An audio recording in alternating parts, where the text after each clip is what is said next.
नमस्कार। जैसा कि आप सभी जानते हैं कि आज नेशनल स्पोर्ट्स डे है, जो मेजर ध्यानचंद जो हमारे महान हॉकी प्लेयर थे, उनकी याद में मनाया जाता है।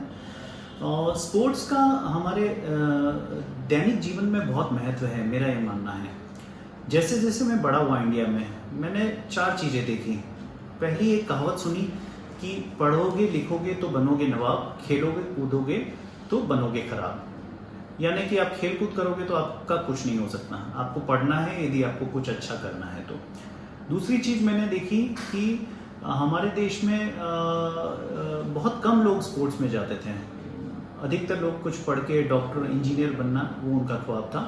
तो जो ओलंपिक्स हर 4 साल में होते थे, मैंने देखा कि हमारे इंडिया का मेडल टैलीज में बड़ा नीचे नाम होता था, जबकि इतनी जनसंख्या है, इतने लोग हैं, पर हम बहुत पीछे रहते थे। तीसरा मैंने देखा कि हमारे देश के लोग बहुत ही अनफिट हैं। जनरल जनसंख्या, जनरल पॉपुलेशन 70% मर्दों के तोंद होती हैं, 70 से 80% महिलाएं मोटी होती हैं, अनफिट होती हैं, उनको जगह जगह दर्द होता है।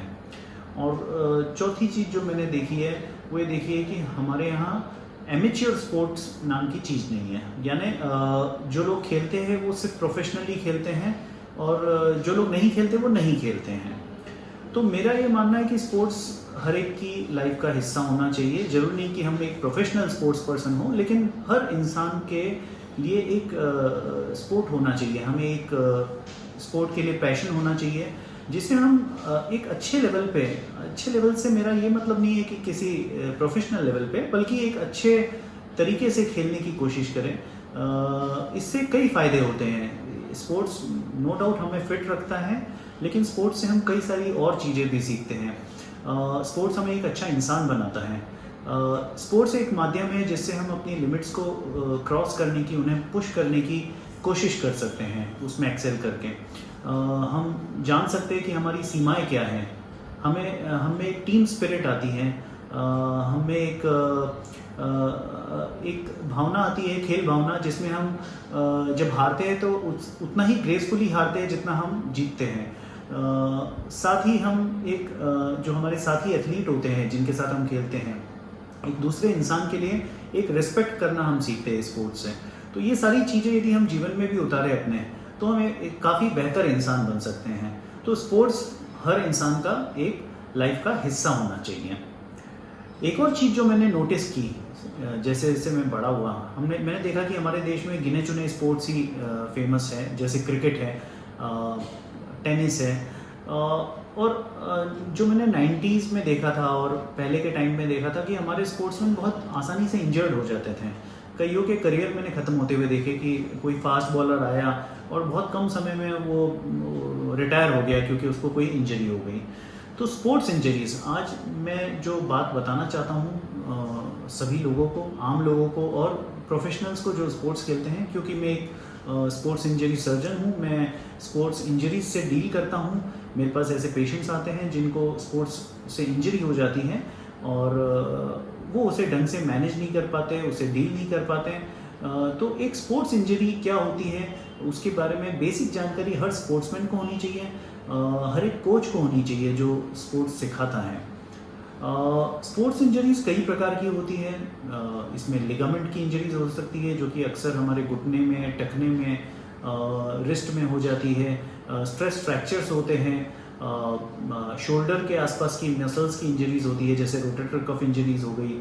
रिपीटेटिव इंजरीज होती है, जैसे टेनिस एल्बो, टेंडिनाइटिस, ये सभी स्पोर्ट्स इंजरीज होती हैं। और अधिकतर स्पोर्ट्स इंजरीज निगल्स होती हैं, हम उन्हें कहते हैं निगल्स। निगल्स यानी एक बहुत ही माइनर प्रॉब्लम जो कि स्पोर्ट्स को बार बार खेलने से हो जाती हैं। अक्सर ये निगल्स का कारण होता है कोई एक गलत टेक्निक स्पोर्ट्स की, जो स्पोर्ट्समैन उसे अननोइंगली उसे इस्तेमाल कर रहा है अपने खेल में, या फिर proper training, proper strength training, proper cross training की कमी। इन सब को दूर करने में डेफिनेटली एक प्रोफेशनल कोच का हाथ होता है। लेकिन ये जब निगल्स इकट्ठी होने लगती है समय के साथ, दे एड ऑन, और एड ऑन होके वो एक सीरियस इंजरी का रूप ले सकती है।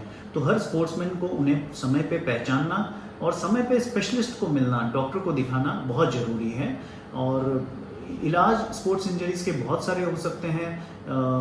दवाइयाँ हो सकती है, मेडिकेशंस, रेस्ट हो सकता है, फिजियोथेरेपी का काफ़ी रोल रहता है। एडिक्वेट रेस्ट, एक स्पोर्ट्समैन को जो रेस्ट उसको एडवाइस किया गया है उतना रेस्ट देना बहुत ज़रूरी है, तभी उसका करियर लॉन्ग हो पाएगा। यदि वो जल्दबाजी करेगा, जल्दबाजी में रिज्यूम करेगा, तो डेफिनेटली उसका करियर खटाई में आ सकता है, उसको दिक्कत हो सकती है। और कई बार स्पोर्ट्स इंजरीज में सर्जरीज भी होती है, मैं करता हूँ, हमारे यहाँ होती है। हम कई बार आर्थ्रोस्कोपिकली या अन्य प्रकार की सर्जरीज करते हैं।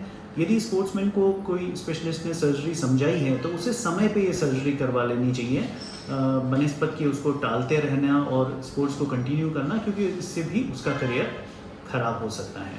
तो ये कुछ बातें थी। आइए हम अपने कंट्री को एक स्पोर्ट्स कंट्री बनाते हैं, और प्रोफेशनल स्पोर्ट्समैन तो है ही है जो हमारे लिए मेडल्स लेके आएंगे। आप सभी लोग जो आम इंसान हैं, एक कोई स्पोर्ट पकड़िए, बचपन में खेला होगा, और उसको फिर से, भले आपकी एज मिडिल एज है, ओल्ड एज है, उसको अपनाइए, उसको खेलने की ट्राई करिए, ग्रुप्स बनाइए, सोशल क्लब्स बनाइए, और be a sportsman. Thank you.